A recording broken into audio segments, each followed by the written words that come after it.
Dear viewers, the main goal of our channel is to pay tribute to all the people who are leaving this mortal world, and those who have achieved extraordinary success in life, and to highlight their success stories so that the new generation is inspired. Today we will discuss about 3 American legends, and they are respectively: Dear Jane Bright, a fan favorite from the reality show Survivor Nicaragua, died May 15, 2025, at her home in Jackson Springs, North Carolina. Bright was a 56-year-old dog trainer from North Carolina when she joined the 21st season of the reality show Survivor, this time dubbed Survivor Nicaragua.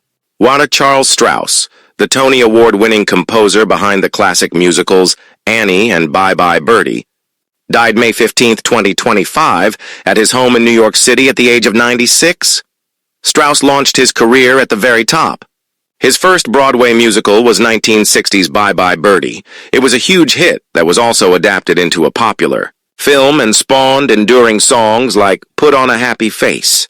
The work earned him his first of 3 Tony Awards.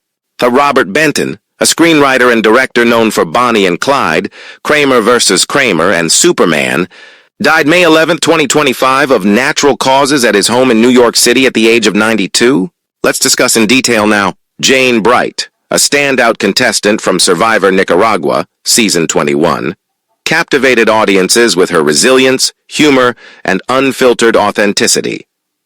At 56, she was the oldest female contestant on her season, yet she proved that age was no barrier to competing fiercely in the game. Her spirited personality and underdog journey earned her the title of Sprint Player of the Season, a $100,000 prize, and a lasting legacy in the Survivor community. Early life and background. Born on December 13, 1963 in Jackson Springs, North Carolina, Jane Bright was a lifelong dog trainer. She spent her days training show dogs and managing a farm that included sheep, hay, and free-range chickens. Her work ethic and love for animals were central to her identity. Jane applied to be on Survivor 10 times before finally being cast on Survivor Nicaragua. Her selection was a testament to her determination and passion for the game. Survivor Nicaragua Journey. In 2010, Jane entered the game as a member of the Espada tribe, which consisted of castaways aged 40 and above. Despite being older than most of her competitors, she quickly established herself as a formidable player. Jane's physical prowess was evident when she started a fire using only her reading glasses, a skill that impressed her tribe and showcased her resourcefulness. She also excelled in challenges, winning 2 individual immunities and becoming the first woman to win the Sprint Player of the Season award. Her strategic gameplay was marked by her ability to form alliances and navigate the complex social dynamics of the game. She aligned with players like Chase Rice and Sash Lenahan, but her journey was not without conflict. Notably, she had a contentious relationship with fellow contestant Marty Piombo, whom she accused of not respecting her. Her fiery personality led to memorable moments, such as when she poured water over a fire during a tribal dispute, declaring, "I started it, I'm putting it out." Jane's gameplay was also influenced by personal tragedy. She had recently lost her husband to cancer in 2009, and she often spoke about feeling his presence during her time on the show. This emotional depth added complexity to her character and endeared her to viewers. Post-Survivor life. After her stint on Survivor, Jane returned to her life in North Carolina, where she continued her work as a dog trainer. She lived on a 134-acre property, raising animals and maintaining a farm. Despite her rural lifestyle, Jane remained connected to her fans and the Survivor community. She often received fan mail and attended events, where she was celebrated for her authenticity and humor. Jane's legacy in the Survivor community was solidified by her victory in the Sprint Player of the Season award. She used the $100,000 prize to build a facility on her farm, furthering her work with animals and honoring her husband's memory. Charles Strouse, A Life in Melody. Charles Strouse, born on June 7, 1928 in New York City, is one of America's most prolific and enduring composers for the musical theater stage. With a career spanning over 6 decades, Strouse has created music that has left an indelible mark on Broadway and popular culture. His compositions, ranging from classic musicals to film scores and concert works, have earned him numerous accolades and cemented his legacy as a giant in American musical history. Early life and education. Charles Strouse was born into a Jewish family in Manhattan. From a young age, he showed a strong inclination toward music, particularly the piano, and began studying it seriously. His passion led him to the Eastman School of Music in Rochester, New York, where he studied composition under notable instructors. He later trained under composer Aaron Copland, one of America's most influential classical composers. This formal background gave Strouse a strong foundation in classical music, which he would later integrate into his Broadway compositions, blending classical influences with jazz, pop, and contemporary styles. Breakthrough with Bye Birdie. Strauss's big break came in 1960 with the premiere of Bye Birdie, for which he composed the music, with lyrics by Lee Adams and a book by Michael Stewart. The show, a satirical take on the Elvis Presley craze and the rock and roll phenomenon, was a smash hit. It won the Tony Award for Best Musical and catapulted Strouse into the upper echelon of Broadway composers. The score of Bye Birdie featured songs that quickly became standards, including Put on a Happy Face, A Lot of Livin' to Do, and Kids.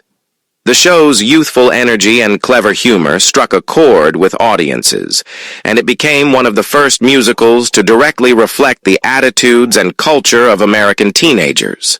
Continued success, All-American and Golden Boy. Following Bye Birdie, Strouse and Adams teamed up again for All-American, 1962. A musical that starred Ray Bolger and featured the classic song Once Upon a Time, which became a popular standard recorded by artists like Frank Sinatra and Tony Bennett. In 1964, Strouse composed the score for Golden Boy, a socially conscious musical that starred Sammy Davis Jr. and tackled issues of race and identity. With lyrics by Adams and a book by Clifford Odets and William Gibson, Golden Boy marked a shift toward more serious, dramatic content in Strous's work. The musical's jazz-infused score and Davis's star power made it a significant, if not uncontroversial, entry in Broadway history. Annie, a cultural phenomenon. Strous's most iconic and enduring work is undoubtedly Annie, 1977, written with lyricist Martin Charnin and librettist Thomas Meehan. Based on the Little Orphan Annie comic strip, the musical tells the story of a plucky young girl who escapes an orphanage and wins the heart of a billionaire during the Great Depression. Annie was a massive critical and commercial success. It ran for nearly 6 years on Broadway and won 7 Tony Awards, including Best Musical and Best Score. Its songs, especially Tomorrow, Maybe, and It's the Hard Knock Life, have become staples of musical theater and are instantly recognizable even to those unfamiliar with the full show. The success of Annie extended beyond the stage. It was adapted into multiple film versions, including the 1982 movie directed by John Huston and later remakes in 1999 and 2014. It's the Hard Knock Life even found new life in hip-hop when it was sampled by Jay-Z in his hit single of the same name. Film and television work. In addition to his Broadway career, Strouse composed music for films and television. His film work includes scores for Bonnie and Clyde, 1967, where he collaborated with lyricist Lee Adams, and There Was a Crooked Man, 1970, among others. Strouse also found success in television. He wrote the theme songs for several TV shows, including All in the E, with its memorable opening number, Those Were the Days, sung by Carol O'Connor and Gene Stapleton. The song's nostalgic and ironic tone perfectly captured the essence of the groundbreaking sitcom. Later Broadway work. Strouse continued to compose for Broadway throughout the 1980s and beyond. His later shows included Dance a Little Closer, 1983, written with Alan J. Lerner, and Rags, 1986, a powerful musical about Jewish immigrants in early 20th century America.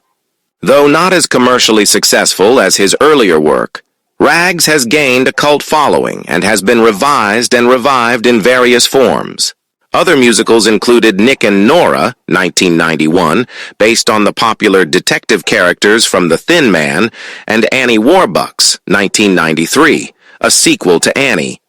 Though these productions faced mixed receptions, they demonstrated Strous's unwavering dedication to the musical theater form. Awards and recognition. Charles Strous's contributions to music and theater have been widely recognized. In addition to his Tony Awards, he has received 2 Grammy Awards, an Emmy Award, and induction into the Songwriters Hall of Fame. He was also awarded the ASCAP Richard Rogers Award for Lifetime Achievement in Musical Theater. In 2008, he published his memoir, Put on a Happy Face, a Broadway memoir, which offers insights into his creative process, collaborations, and the evolution of the musical theater industry. Personal life and legacy. Charles Strouse has remained active and engaged with music and education well into his later years. He has served as a mentor to younger composers and is a passionate advocate for arts education. Married to Barbara Simon, he is also a father and grandfather, and his personal life, like his professional one, has been filled with resilience, creativity, and dedication.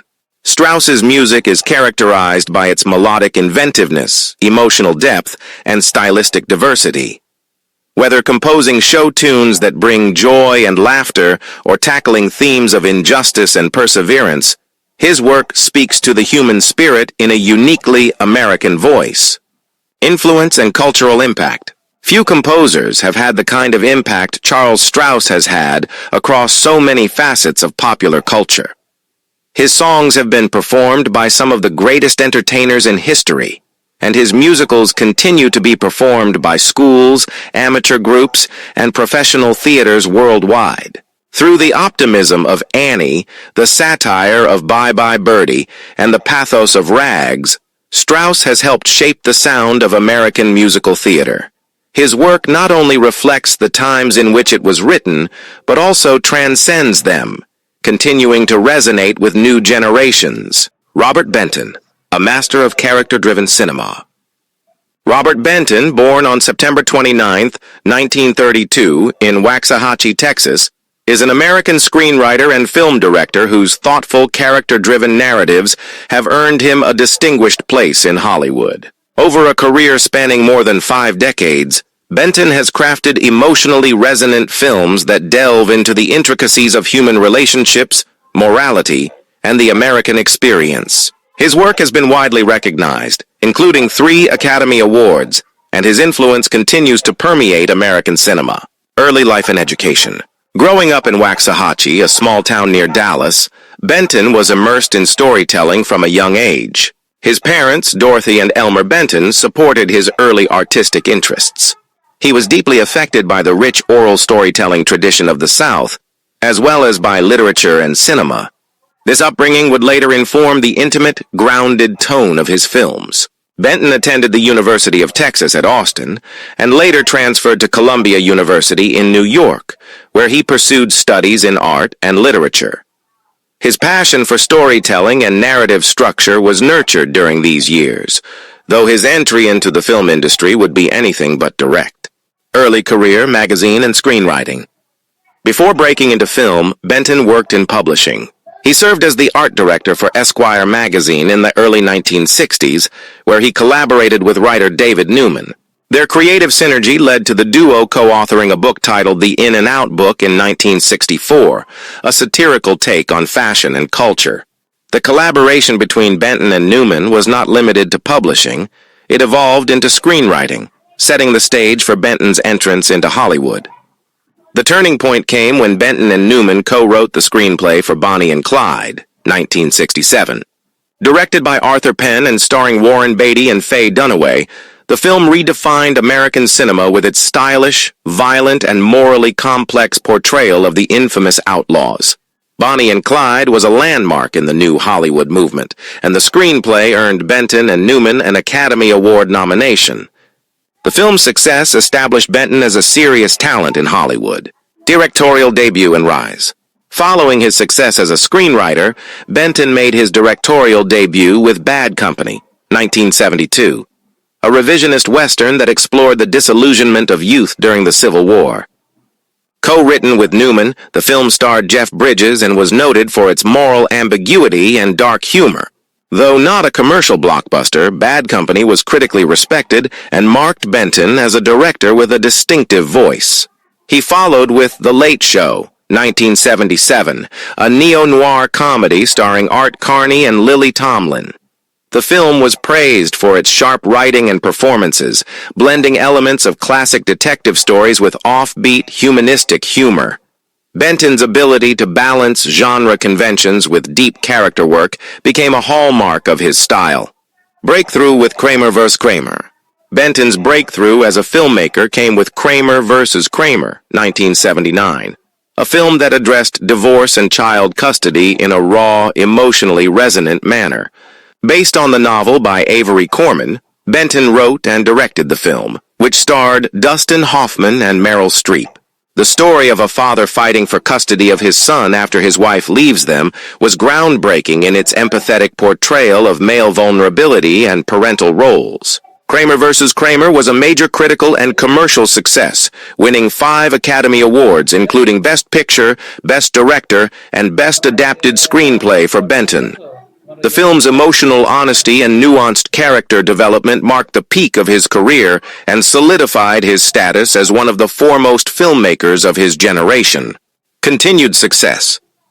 Places in the Heart and Beyond. Benton continued to explore complex emotional themes in his subsequent work. In 1984, he wrote and directed Places in the Heart, a semi-autobiographical film set in his hometown of Waxahachie during the Great Depression. Starring Sally Field, Danny Glover, and John Malkovich, the film focused on a widowed woman's struggle to keep her farm and raise her children in the face of poverty and racism. Places in the Heart earned widespread acclaim and won 2 Academy Awards, Best Actress for Sally Field and Best Original Screenplay for Benton. The film was lauded for its lyrical storytelling and powerful social commentary, with Benton drawing upon his personal memories to craft a deeply humanistic work. He followed with Nadine, 1987, a romantic comedy starring Jeff Bridges and Kim Basinger, which was less successful both critically and commercially. However, Benton rebounded in the 1990s with Nobody's Fool, 1994, a quiet, introspective drama starring Paul Newman. The film, based on the novel by Richard Russo, featured Newman as an aging small-town handyman grappling with his past and strained relationships. The film was a critical hit and earned Newman an Academy Award nomination, while Benton received nominations for Best Adapted Screenplay and Best Director. Later work. In the late 1990s and 2000s, Benton continued to write and direct, though with more subdued impact. He directed Twilight, 1998, a mystery drama featuring Paul Newman, Susan Sarandon, and Gene Hackman, and The Human Stain, 2003, an adaptation of Philip Roth's novel starring Anthony Hopkins and Nicole Kidman. Both films explored themes of identity, aging, and secrecy, hallmarks of Benton's introspective style. His final film to date is Feast of Love, 2007, an ensemble romantic drama based on the novel by Charles Baxter. Though it received mixed reviews, it once again showcased Benton's enduring interest in the emotional landscapes of ordinary people. Legacy and influence. Robert Benton's films are characterized by their emotional authenticity, strong performances, and moral complexity. While never a flashy or prolific director, Benton carved out a unique niche in American cinema as a quiet chronicler of human frailty and resilience. His ability to elicit career-best performances from actors and to write dialogue that felt lived in and true elevated his work. Throughout his career, Benton earned multiple Academy Award nominations and 3 wins, and he remains one of the few filmmakers to have achieved such critical acclaim in both writing and directing. His work has influenced generations of screenwriters and directors who seek to tell honest, character-driven stories. Personal life. Robert Benton has kept his personal life relatively private. He has been married to Sally Rendig since 1964, and they have children together. Known for his humility and introspective nature, Benton has often eschewed the Hollywood spotlight, preferring to let his work speak for itself. Conclusion. Robert Benton's legacy in American cinema is one of quiet excellence. His films, grounded in personal truth and emotional insight, have touched audiences for decades. In an industry often dominated by spectacle and speed, Benton's work serves as a reminder of the power of thoughtful storytelling, where the smallest moments can speak the loudest.